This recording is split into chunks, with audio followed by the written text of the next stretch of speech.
Assalamualaikum warahmatullahi wabarakatuh. Salam sejahtera buat kita semua. Salam Pancasila. Bismillahirrahmanirrahim. Yang saya hormati pejabat gubernur beserta Forum Koordinasi Pimpinan Daerah Provinsi Banten, Wakil Kepala Badan Pembinaan Ideologi Pancasila, Ketua KPK, para narasumber, hadirin tamu undangan yang saya hormati. Pertama-tama marilah kita panjatkan puji syukur kehadirat Allah Subhanahu wa Ta'ala, Tuhan Yang Maha Esa, atas segala limpahan rahmatnya sehingga kita dapat hadir dalam acara ini. Hadirin sekalian, Pancasila adalah kesepakatan mulia, lahir sebagai ideologi dasar negara yang menyatukan tekad semua orang dan golongan untuk memerdekakan Indonesia. Kalau bahasa agamanya, Pancasila itu adalah kalimatun sawa, titik temu yang menyatukan sehingga semua bangsa Indonesia menerima sebagai ideologi negara kebangsaan. Karena itu Pancasila dan agama tidak saling bertentangan. Pancasila tidak saling dengan agama, tidak saling menegasikan, bahkan saling memperkuat. Jadi mungkin ada orang mengatakan Pancasila apa Islam apa Pancasila. Sebenarnya Pancasila dan Islam tidak saling bertentangan, tidak saling menegasikan. Kalau bahasa agamanya itu la munafata bainahuma, jadi saling menguatkan. Jadi seorang Muslim yang baik dia bisa menjadi Pancasilais, seorang Pancasilais juga dia bisa seorang Muslim yang baik. Jadi Muslim kafah bisa seorang Pancasilais, bisa seorang Muslim kafah. Jadi tidak ada dua hal, bukan sesuatu yang dipertentangkan. Ini yang barangkali yang perlu dikelirkan sehingga tidak ada lagi orang pilih Pancasila apa Islam.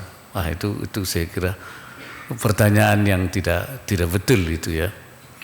Bagi kita Indonesia, orang Indonesia ya harus Pancasila. Tapi kita sebagai seorang Muslim misalnya, kita tetap sebagai seorang Muslim. Kita meyakini Pancasila sebagai kristalisasi nilai-nilai yang mengilhami lahirnya bangsa ini, yaitu nilai ketuhanan, kemanusiaan, persatuan, demokrasi, hikmah kebijaksanaan, dan keadilan sosial. Ini yang dirumuskan kemudian disepakati. Jadi Pancasila, Undang-Undang Dasar 45, NKRI, itu kalau bahasa agamanya itu termasuk kesepakatan nasional, al-mitsaqul wathani. Namanya mitsaqul wathani. Ya. Oleh karena itu kalau saya menamakan Indonesia ini sebagai Darul Mitsaq, negara kesepakatan. Karena itu kita tidak boleh mengingkari kesepakatan. Jadi orang-orang Islam tidak boleh mengubah, mencederai kesepakatan. Itu namanya mukhalafatul mitsaq. Mengganti Pancasila, mengganti NKRI, mengganti Undang-Undang 45, itu namanya mukhalafatul mitsaq.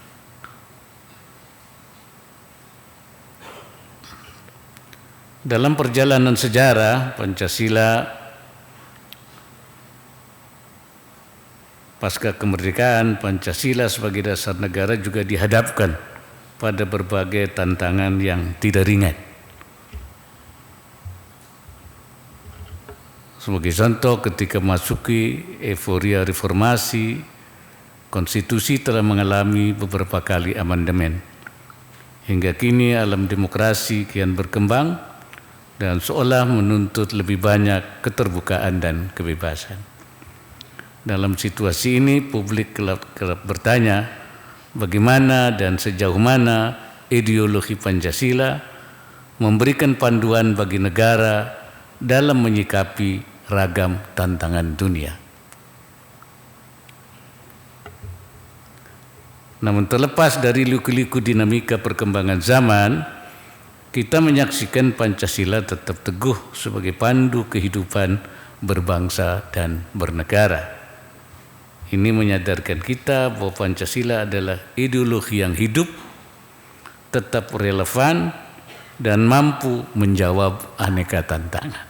Jadi Pancasila dia tidak statis, ya. Pancasila bukan dogma ideologi yang kaku, melainkan nilai-nilai luhur yang adaptif, inovatif, dan kreatif untuk menyikapi tantangan dalam beragam skala, baik regional, nasional, maupun global. Oleh karena itu, saya menyambut baik pelaksanaan forum ini sebagai upaya menyuburkan pengamalan nilai-nilai luhur Pancasila secara konkret di tengah masyarakat, khususnya aparatur negara. Ini menjadi penting. ASN tidak hanya dituntut untuk berkompetensi teknis, manajerial, dan sosiokultural, tapi juga ASN berintegritas dan berjiwa Pancasila. Nilai-nilai luhur Pancasila harus terinternalisasi pada jiwa, pola pikir, dan perilaku kinerja seluruh ASN. Upaya ini teramat penting karena pemerintah secara intens tengah mengelola berbagai agenda pembangunan nasional dan daerah dalam konteks pemulihan sosial ekonomi. ASN memegang peranan penting sebagai pemersatu dan perekat bangsa.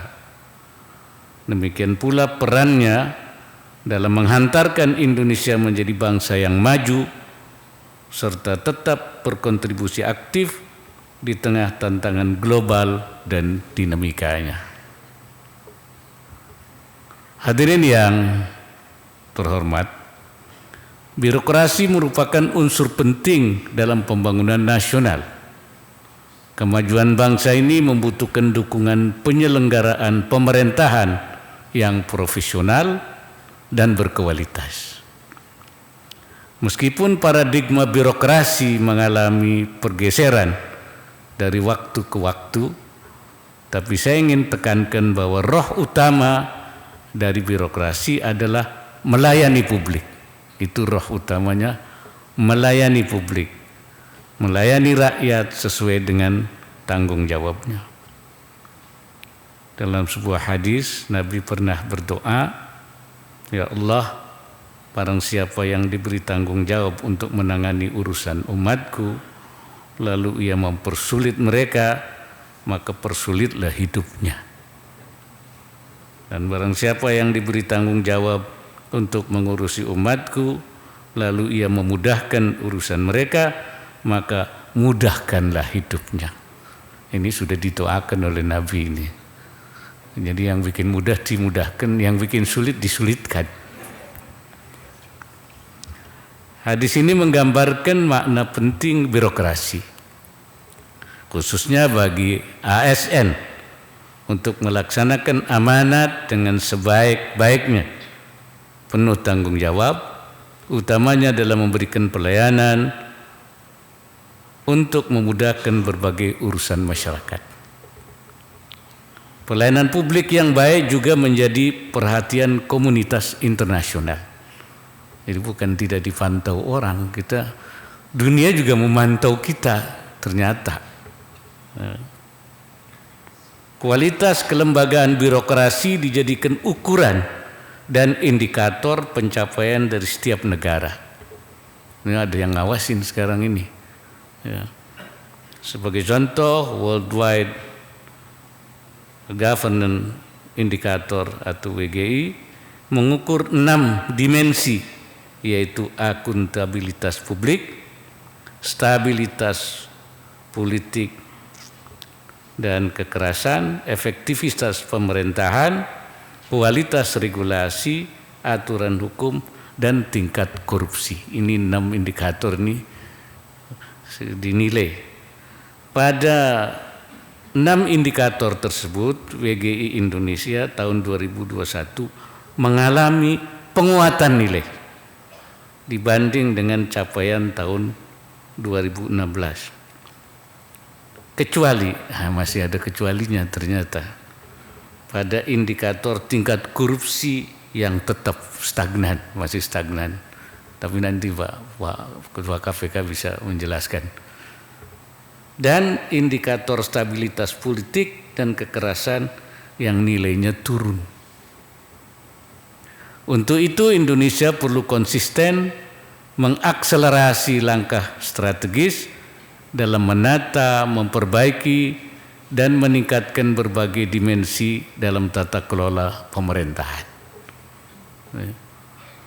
Perbaikan tata kelola pemerintahan tentu tidak hanya dituntut di tingkat nasional, tapi juga di level daerah, termasuk tata kelola di tingkat pemerintah daerah Banten.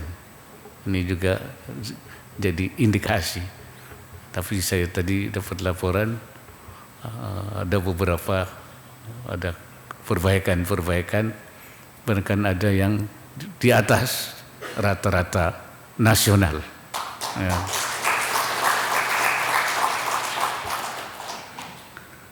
Tata kelola pemerintahan menjadi instrumen signifikan dalam mengemban amanah untuk mewujudkan Banten yang maju, mandiri, berdaya saing, sejahtera, dan berakhlakul karimah. Karakter masyarakat yang religius, jejak budaya dan perjalanan sejarah, serta letak geoekonomi yang strategis merupakan modal penting dalam percepatan pembangunan Banten.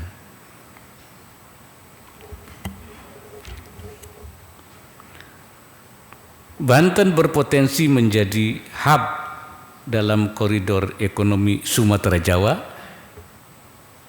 juga hub konektivitas udara nasional maupun internasional, karena lapangan terbang ini adanya di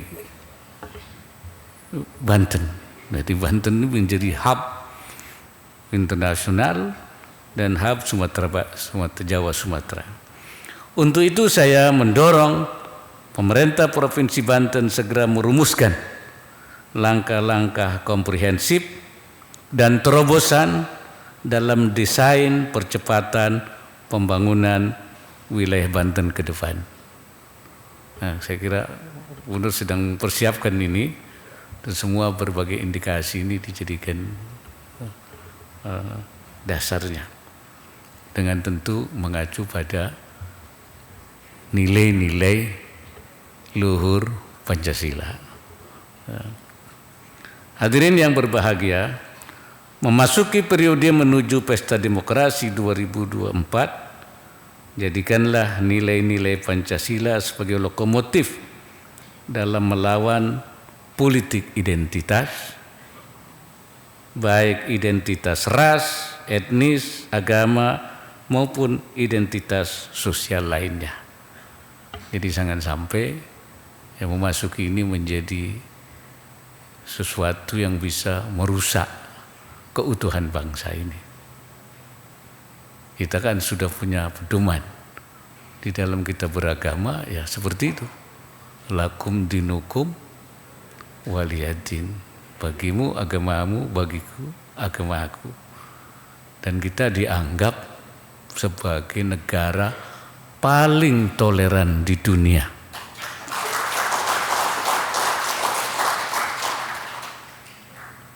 Beberapa waktu yang lalu saya didatangi utusan dari Timur Tengah. Ada namanya Majelis Hukama'il Muslimin. Tempat itu perhimpunan orang-orang pinter, orang ulama-ulama seluruh dunia. Pusatnya di Abu Dhabi di Emirat. Tapi ketuanya Syekhul Azhar, pemimpin Al-Azhar, Profesor Taif. Mereka datang ke tempat saya, menemui saya dan mengatakan kami datang ke Indonesia untuk belajar tentang toleransi. Karena model Indonesia adalah model yang paling baik di dunia, akan kami jadikan model dalam rangka pengembangan dakwah daripada Majelis Hukama'il Muslimin. Jadi kami datang untuk belajar. Oleh karena itu bukan saatnya lagi sekarang bahasa Arab diterjemahkan ke dalam bahasa Indonesia, tapi bahasa Indonesia yang harus diterjemahkan ke dalam bahasa Arab. Jadi kita jadi model.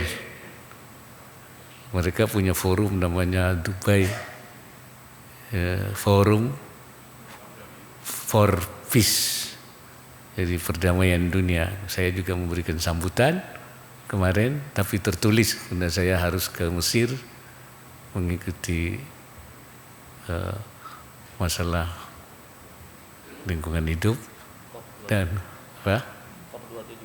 COP27 di Syam Al-Sheikh di Mesir, dan saya menyampaikan secara virtual forum, dan saya menyampaikan tentang pengalaman Indonesia di dalam membangun toleransi dan perdamaian. Ini jadi kajian. Oleh karena itu ketika kita nanti menghadapi pemilu, saya sering mengatakan ya seperti itu kita. Kalau dalam agama kita lakum dinukum waliyadin, dalam berpartai lakum partiukum walana partaiuna. Partai Anda, partai kami. Jadi akur-akur saja. Kalau capres berbeda, ya begitu juga. Lakum capres hukum, walana capresuna. Jadi tidak perlu karena berbeda partai, berbeda capres, kemudian kita bermusuhan. Saya kira tidak selayaknya ya, kita sebagai bangsa Indonesia dan kita sebagai insan Pancasilais sejati. Ini saya kira nilai-nilai itu. Akhir kata saya mengharapkan kegiatan ini mampu memberikan penguatan nilai-nilai Pancasila yang tercermin pada core value ASN, berakhlak. Ingat itu. Jadi core ASN itu akhlak. Akhlak itu artinya setiap ASN harus berorientasi pelayanan pada akuntabel. Satu, kompeten, harmonis, loyal, adaptif, dan kolaboratif. Disingkatnya akhlak. Saya ulangi, akuntabel, kompeten, harmonis, loyal, adaptif, dan kolaboratif, serta mampu menjalankan semboyan bangga melayani bangsa dengan ikhlas. Saya minta semua kita teriak, ya, 1, 2, 3, bangga melayani bangsa dengan ikhlas. Saya kira itu intinya itu. Kalau sudah kita bisa itu insya Allah menjadi ASN yang baik itu. Jadikanlah visi besar Indonesia sentris. Indonesia sentris sebagai pembangunan Indonesia untuk semua. Ya, Indonesia sentris itu untuk semua. For all. Ya, semua untuk kita Indonesia semuanya tanpa membeda-bedakan. Di titik ini optimalkan peran strategis ASN sebagai perekat dan pemersatu bangsa. Semoga Allah Subhanahu wa taala senantiasa memberikan inayahnya dan meridai segala ikhtiar yang kita lakukan. Wallahu al-muwaffiq ila aqwamit thariq. Wassalamualaikum warahmatullahi wabarakatuh. Salam Pancasila.